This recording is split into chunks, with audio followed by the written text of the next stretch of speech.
Hello, I'm Jill Tisbury and welcome to FiredGlass. If you hear clicking in the background, that's because the old cub fuse is doing its thing, so it'll be clicking in and out as we're doing this. I thought we'd talk about Freeze&Fuse because there's quite a lot of people using this technique at the moment. There's quite a few people on the Facebook forums asking for information about it. But apart from that, it's fantastic to have a few boxes of elements up your sleeve like this. I love it when we've got a whole set of things that we can play with. So there's moulds galore available on the internet in various places. I had quite a few from sugar crafting, and I don't really use moulded things on sugars because I tend to use flowers, sugar flowers instead. So I have now commandeered them, and they're all part of my glass repertoire. So there's a box full of sort of weird things, I guess, here. So we've got flamingos, we've got seahorses and shells. I've got a box full of leaves and a box full of flowers over here. So you can get moulds for butterflies. So little things like this, absolutely love. And that looks fantastic, when it's on a piece. So you may have seen this chap on the Facebook groups. He's painted in enamel, but what I wanted to do was make sure he looked like he was in his habitat. So these, quite a few of them, are the Freeze&Fuse leaves. So your leaves, once you've created them, look like this. So you can see they're reasonably thick, so they're really quite sturdy. And then once you actually put them onto here and do whatever your process is, I have to say I wouldn't go further than a tack fuse with this stuff because you're going to lose the definition. So this is tack fused. I use quite a hefty tack fuse, so 760 on some of these, and you can see it's kept most of the definition. So if you tack fused it lower, you'd have even more definition.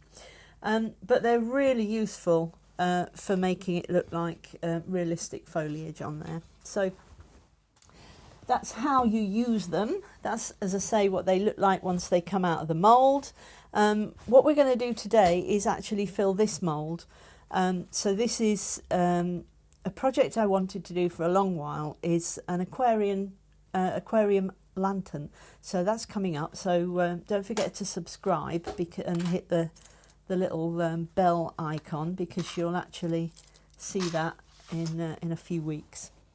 So this mould is a great mould to use. You can probably see on here, if the camera picks this up nicely, I'll move this and I'll put this next to it, because it's always nice to see what these things come out like. So we've got some, I think these are blue tangs. They're meant to, well, I've done them as blue tangs anyway. We've got some clownfish. We've got some, what would you call those? Fish. Fish. Good job, the cameraman's here, isn't it? They're almost like long-tailed neons, something like that, but I did them as red and white. I thought they looked quite cool.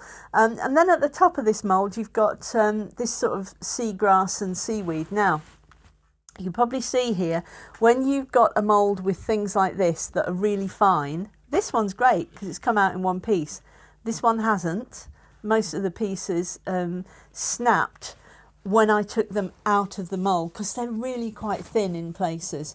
Absolutely fine. Still fuse them, because when you push them together on your piece, once you've actually fused them to their just fused state like these, they'll look fine.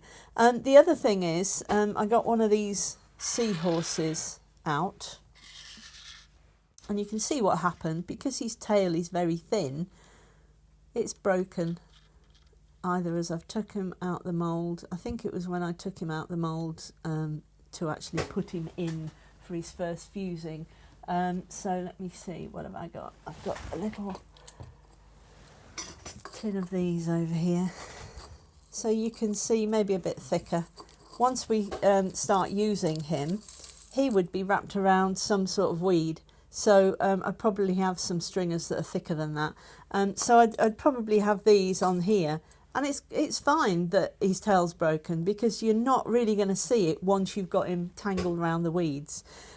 So don't throw them away. If you think, oh, I've broken it, it's absolutely no issue. You can see I've got a box full of broken flamingos and broken seahorses, and we're still going to use them on our aquarium. Cool. Right, let's get ourselves sorted then. Let me put these away so that you can see my little setup here. I've got boxes for everything. I'm a nightmare to go shopping with. If it's in a nice box, I'll pick it up. Right, I've cleared the decks. I've got myself some of this sort of craft paper. This is brilliant. Warm Glass actually put their wrap their Tector in this, so don't throw it away because it's always useful for either this kind of thing or when you're recoating a kiln shelf. Need some tissue because we're going to potentially have some water around the place. I've got my mould, so we're going to do our little fish, tropical fish. Need some water and a pipette, it's always useful. And I've got some tools. So this, I've got quite a few painter's palette tools around the place. If you can get a cranked one like this, then it's quite useful because when you hold it and you wipe it across here, because sometimes you want to maybe smooth out some of this powder that you're going to use in here, and this is quite useful. So 2 palette knives. Let's see what else. This is good. This actually is a little pokey thing, technical term for it. This came with one of the moulds, so it's quite useful for pushing the powder down and making sure that you've got no air.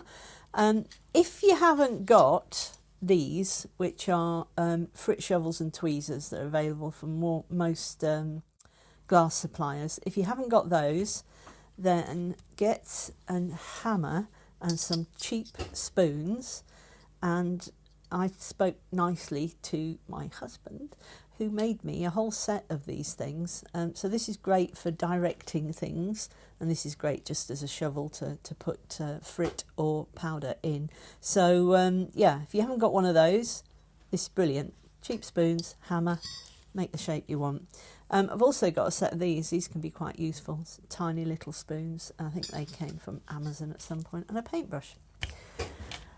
Perfect. So let's just get rid of that, put that over here. I've got myself some eyes. We made some seagulls, and I think I've got some little eyes in here. Little beady, there we go, little beady jobs. And they are useful, obviously, because our fish need eyes. See, that always reminds me of the joke now. What do you call a fish with no eye? Psh. It's not good, is it? Right, so my fish have got eyes. So before we actually kick off, just make sure you've got those in there. I've got a whole series of colours. I'll just move my water so you can see this. A whole series of colours of powder. And I've got some frit as well, because you can actually use frit in this. Let me just shove those down there for a minute. So you need to decide what colour you're going to make your fish. I still want to make some blue tangs, I think. And my blue tangs had a little bit of powder and a little bit of frit in the bottom. So this is some powder.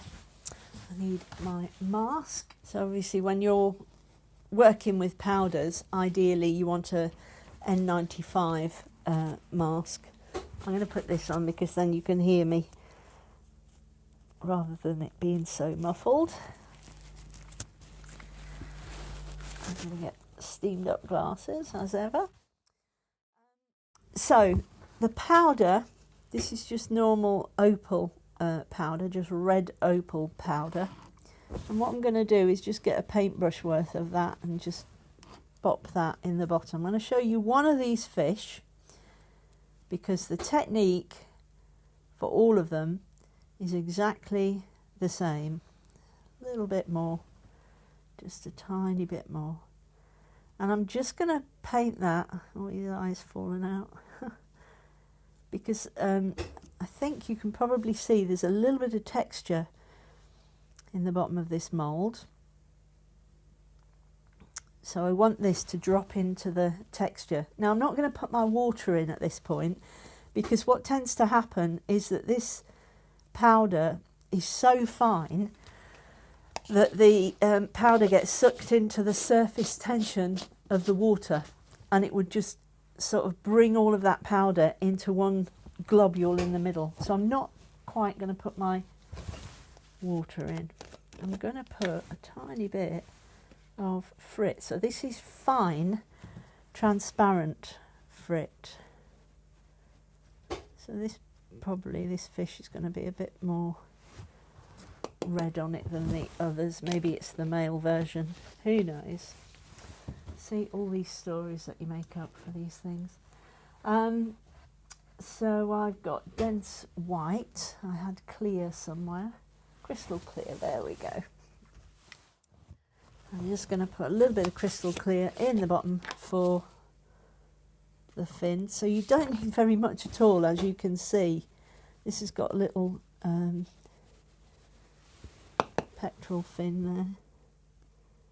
I'm just going to put that clear in there, and I'm probably going to put a little bit of clear along here for the dorsal fin, all the way across. And all I want to do there is make sure that this looks a bit sort of transparent as opposed to really solid colour, because most fish fins look fairly transparent, don't they? And this tiny bit down here. There we go. So not very much at all, as you can see, of the powder. I'm just going to get my paintbrush and make sure that's kind of filled in here. I don't really need to make sure it's completely filled, because I'm then going to use the turquoise. So those fish that you saw, if you remember, the blue tangs were blue, hence the name. So I'm just going to get this powder, I'm going to tap it all in here. And the reason for doing it like this is to try and keep those layers that I've put on the bottom undisturbed when I put the water in. So what will happen now is that the water will start to seep into this, and you'll see what I mean. So I'm going to go right to the edge, and I'm also over the edge. You can tidy it up at this stage if you want, but what you'll find is that when you put the water in, surprisingly, which we're going to do next, you may need even more powder. So let's get the water. So I've got a pipette in there, really useful, and then I am going to drop that water all over there. There we go. And you can see, we'll just give it a tap on the side. Whoops. Turn your mould around. You can probably see what's happened there. Now, I don't know if you can catch this detail, but you want to, the surface tension of the water, really quite strong. And sometimes you need to encourage that surface tension to break so that it goes right into those edges of the fins. Now, what you've probably seen there is that that's full of water at the moment, and the powder has sunk to the bottom. So, put some more powder in. It's a great technique to use. Even when it's heaped up on the side there, as soon as you tap it, you can see that it drops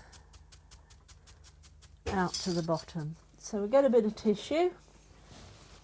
At the moment, we'll just, you can see I'm not taking the powder off, I'm just taking the water off there. And at this point, we can just make sure that we've tidied up these edges, and as you press, it kind of goes down into there. Now this stuff that is coming off here, I'm just going to keep hold of that because I just want to make sure that if I need to fill it, I'll fill it with some of this. This will dry out and go back to powder if you're finished with it. I'm just going to go around that edge, tidy that up a little bit, because obviously when it freezes, it's going to freeze all of this. Now we're tapping to make sure that we've got all of that air out of there. Now, what I found when I've done this is that people will say, make sure that you take all of that water off the top. I don't do that. And what I've found is that just by leaving that water on there, just make sure that the surface looks shiny. And that will allow it to freeze even better. For me, it works even better. Once it's frozen, this will take probably half an hour to an hour. I'll leave it in for an hour for that to freeze. And when it comes out, I'll put it on one of these, which is a bisque tile. So this is just been coated with kiln wash. I just do it maybe once every 3 or 4 firings. That's absolutely fine. So you can get these from, I think Warm Glass actually have them, well certainly at the time of recording they've got them on offer, but they're a few pounds really for you to buy them. But you can get them at pottery suppliers as well. So you need that. Once this is frozen, you can take it out and you can put it on there. And I leave mine overnight then for the water to evaporate. So make sure that your fish looks like that. If it doesn't, just one more little drop on top of it, freeze it, good to go. So that's the technique. I'm going to fill the rest of these and then we're going to put them in the freezer and I'll show you what they look like. I'll take them out and put them on here, and we'll leave them then to dry overnight before we fuse them. Okay, so I'm just going to finish the rest, so chat amongst yourselves. Right, I have finished my fish and I've done one of the corals in here. I used my cranked palette knife just to smooth off this, and I put some of the green that was sort of scraped off there into this coral. But this coral I want to be white. So I'm just going to do this a slight different way round. I'm going to put some water in that because there's little bits at the bottom. And I'm going to get some of my dense white powder. Don't need massive amounts, as we know. And I'm going to go over the top of this. So because it's a very, very thin shape, weirdly this one sort of performs better than that coral, I think, because that's long, spidery, and this is chunky. Need a little bit more water on there. Give it a little tap around the edge. The reason you're giving it a tap, as well as smoothing down, you can see here, oh, it's just burst.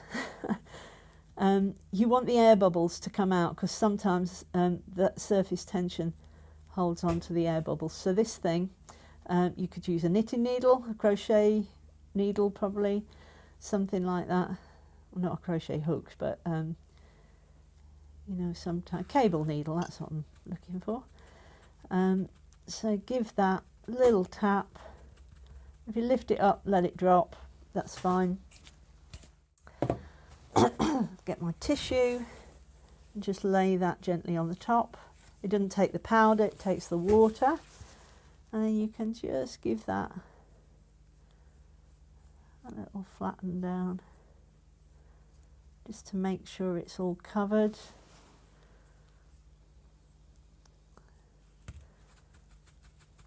Tap that, make sure it's all in there. The reason I'm scraping this away is that once it's frozen, let's just take that off there, I'll capture that back for us to use later on in a different mould. Yeah, the reason I've scraped that away is that when you take this out of the mould, once it's frozen, you don't want that lacy back, well, you might want that lacy background if it's a piece of coral like that. I'm just going to put a little bit more on top of that and a bit of water, because I think that that could go back in the middle. There we go. Just make sure when you scrape this that you scrape off nice and level and don't dig in, because what you don't want to do is remove powder that's going to help this to set. Yeah, so what I was saying was you want those spaces in between, so that's fine. So that's it. So that's my mould filled. I'm just gonna, you can see how this has dried out while we've been talking here. So I'm just gonna put a couple of drops on there just to make sure that that's gonna settle to the bottom, and that's got a little bit of water in it. That one's okay, and that's fine. Just give it a tap, last tap to get any air bubbles out. I'm just going to take that off because that's right sort of on the edge. And that's me done. So I'm going to go take this and pop it in the freezer. Sounds weird, doesn't it? When you put these in the freezer, obviously ideally you'd have a separate freezer. I don't have a separate freezer for these, so I'm going to put it on a piece of tissue, just so that there's no danger of that getting anywhere. So stick it in the freezer and we'll be back in about an hour.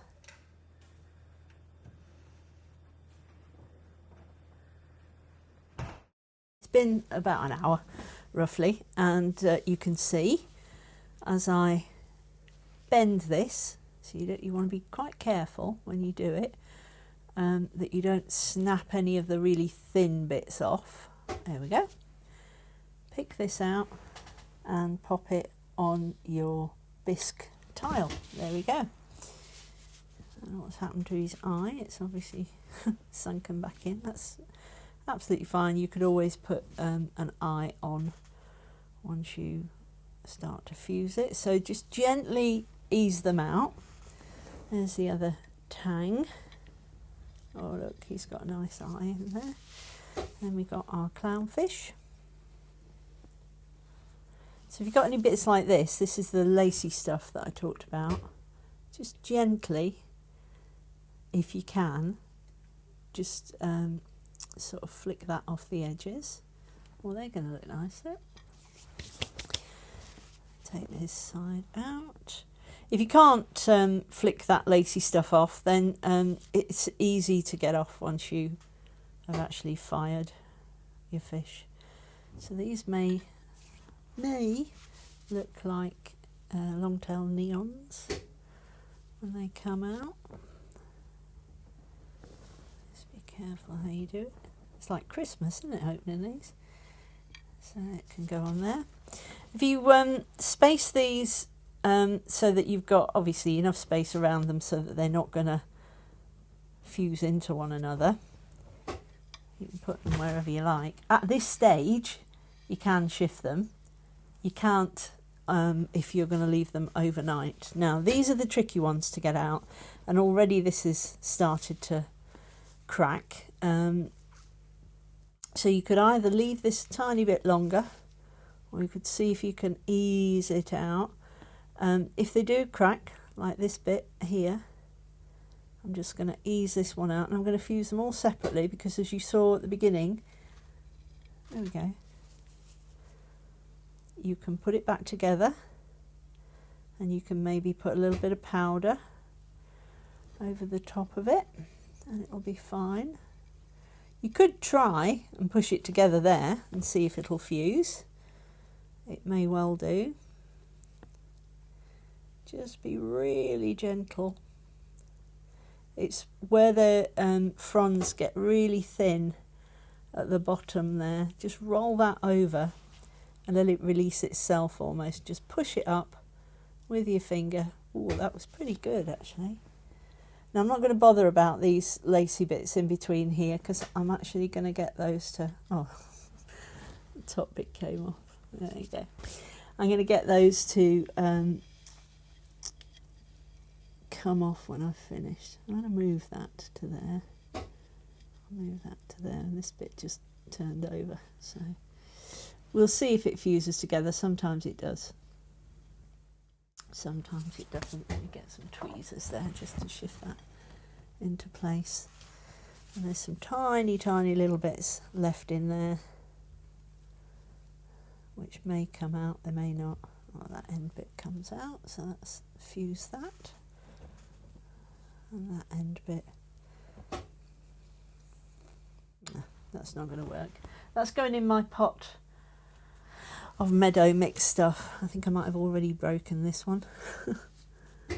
But this is fine, we'll do it in bits. So this will be like tiny bits of coral, white coral.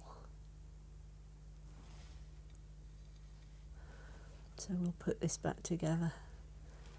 I think I would probably have left this maybe another half an hour or so. But that's fine. We can rebuild it. Oh, lovely. There we are. Just make sure you're not in a really hot room when you do this. There we go. So those bits will fire separately. And you can put them together. This one doesn't want to roll over, does it? There we go. See if we can get that to add back onto here.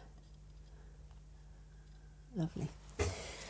And that's it. I'm going to leave that overnight. Now the reason I want to leave it overnight is I want a lot of that water to evaporate out of it, because the glass kilns really aren't made for having a lot of water vapour in there. So it's not really that good for a glass kiln. So when you come back in here, well, especially because my cub fuse is going, when I come back here in the morning, this will pretty much be all dried out. So if I tried to move it, it would just be powder, and I don't want that to happen. So get them where you want them, leave them, and then take that to your kiln. I tend to put it on some little 1-inch kiln props, just so that the heat circulates all the way around. And then when you fuse it, you're going to take it up to somewhere in the region of 690 degrees centigrade. Hold it for about 10 minutes, and that's it. So the firing schedule is going to come up on the screen just now, and you can take note of that, and that's it. You'll end up with this. So this one is that chap there, and this one is actually, oh, maybe it's that chap. He's shrunken a bit if he is. So I can't remember which one it is. Might be that one. Yeah, so they're fabulous. It's great to have a box full of those. Happy freeze and fusing, and look out for our aquarium project video that we're going to be doing in the next few weeks. So I hope you enjoyed that. I hope you found it useful. Have a go, get yourself a box of those, and show us what kind of projects you do. So it'd be nice to see some of that and see your comments on this. Don't forget to subscribe, and don't forget to hit the bell icon, and then you'll get notified of when the next videos are coming. Thank you very much for watching, and I'll see you next time on Fired Glass. Bye.